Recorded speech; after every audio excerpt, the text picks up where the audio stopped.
Hey everyone, welcome back to the channel. So today's video is going to be a quick update on the collection and also the West End Invert show on the 30th of July. So I hope you enjoy and let's do it. My Pisciferia. So this is my Pisciferia Miranda, the Bengal Spotted Ornamental. This one molted about a few weeks ago and I rehoused her in this Exoterra, which is the enclosure that she will be staying in from now on. But unfortunately she is behind a piece of corkbark. There's a hole there and you can see a little bit of her through the hole there, but sometimes she's out and sometimes she isn't. Next we have my Pisciferia fasciata, the Sri Lanka ornamental. This one's always out, as you can see, and I think what we'll do with this one, we're going to attempt to feed her.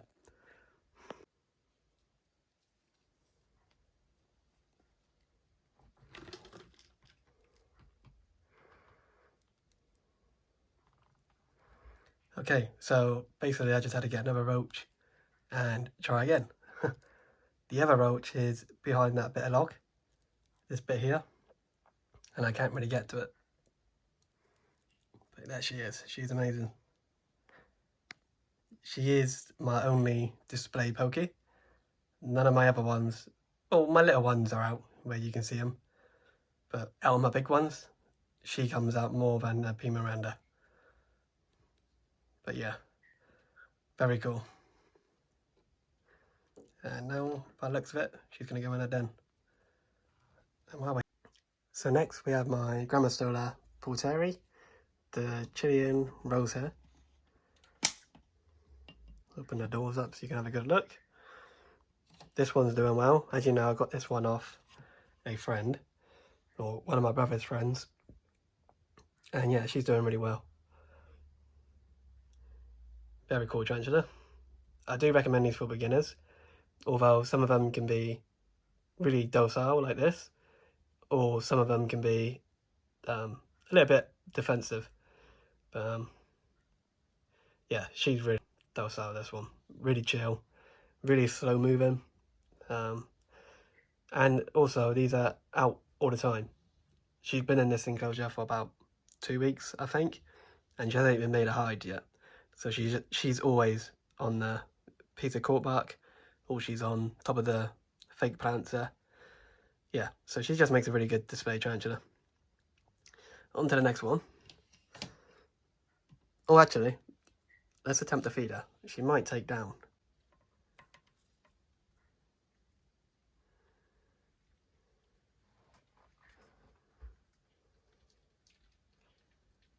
She might take it. She is pretty big, but I guess we'll find out if she's in pre-molt or if she's in... Because with these tarantulas, these guys like to fast, and they can fast for ages.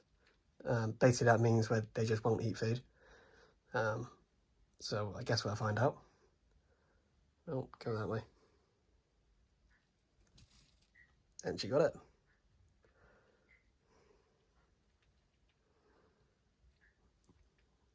Oh, nearly got it. She hasn't quite got it.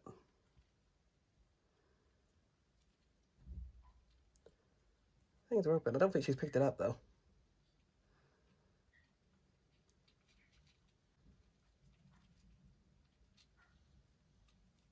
Very, very gentle takedown. That's really cool.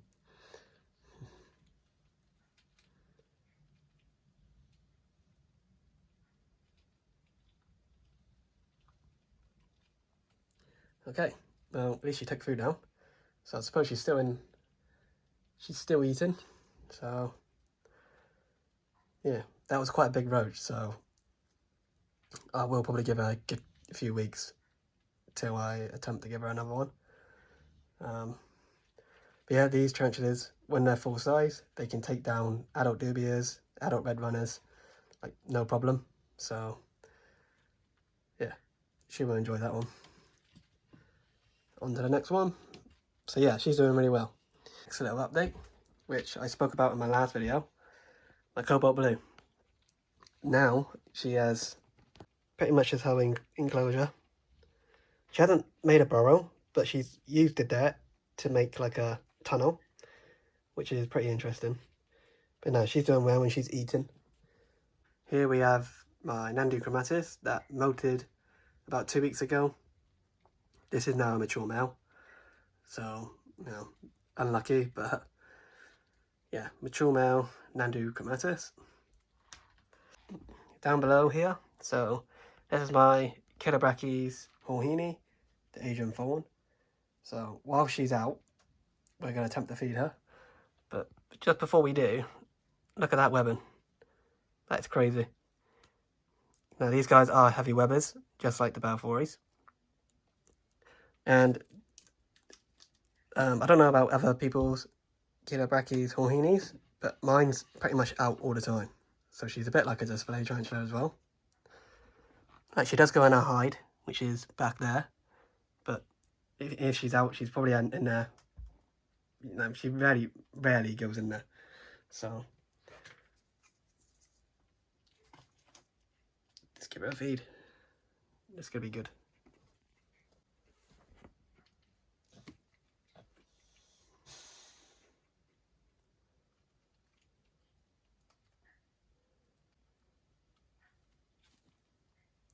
Oh.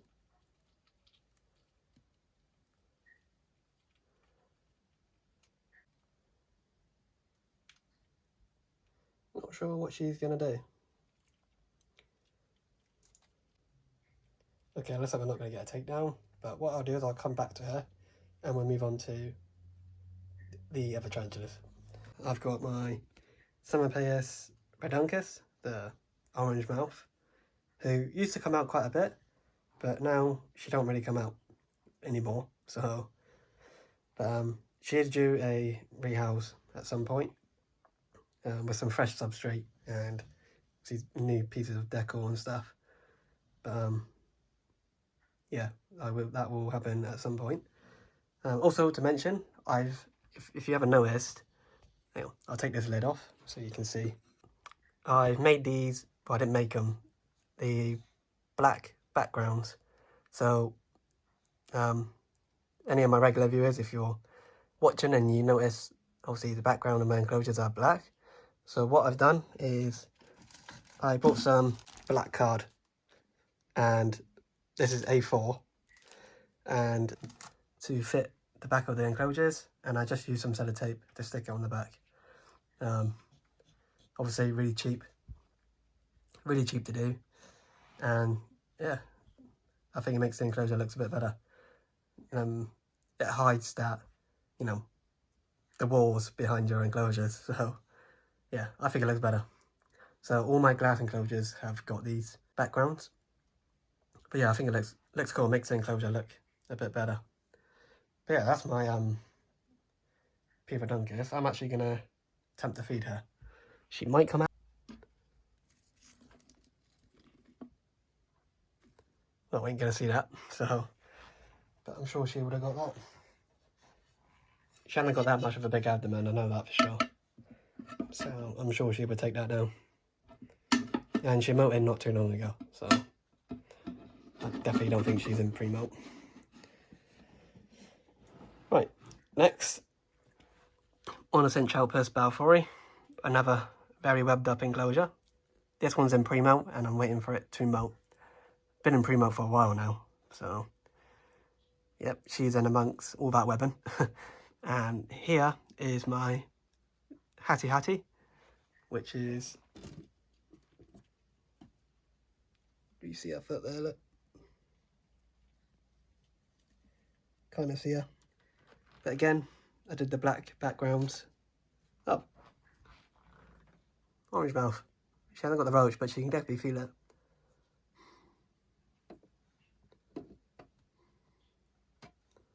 Let's just wait a minute and see what she does.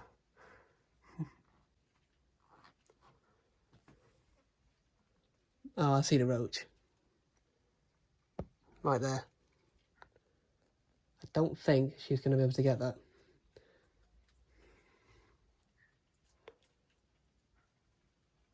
I'll be surprised if she does. It's going to be good.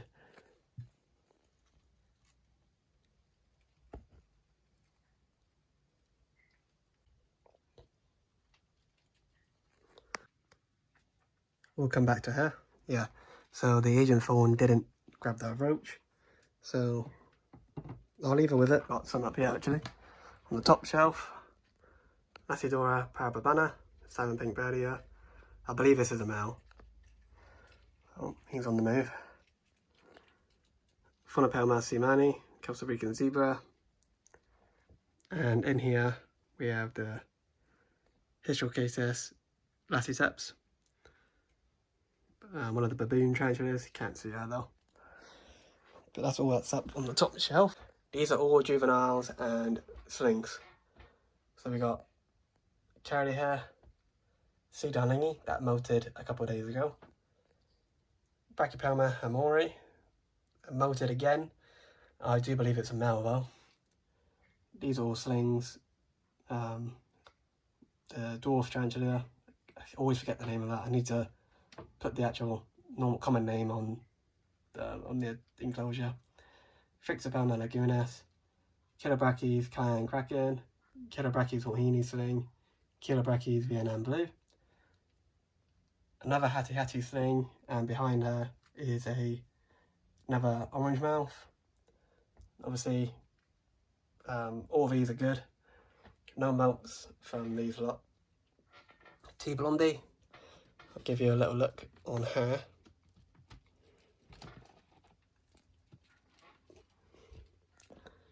Yeah, my female T Blondie is here. Can't quite see. This one's in pre-melt. Peterferia reflata. Again, I believe it's a male, but I think the melt's just a little bit small to really find out. White knee, and then under that is the Phonopelma calcodes, Togo starburst, Pima talica, and then behind that is the Viculera, the Guyana pinktail. Down here we got Salmonpaeus rumenia, female. You can see it there. We got Salmonpaeus pulchra, the Panama blonde. Not sure what that is yet. The last molt it did ended up destroying it. Here we have P. famosa. Again, I think it's a male, but I think the molt's just a bit too small to actually find out.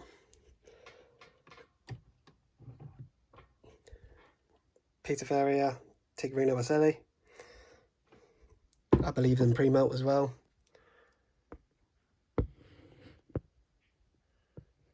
Kind of see it. Very cool tarantula though. P. regalis next. This one molted a few days ago, and this one is definitely a female. I did buy it as a female, and now it's molted. I've definitely got the, confirmed female. So yeah, a couple of days she'll get a feed. And lastly, the P. ornata, which is, I believe, a male.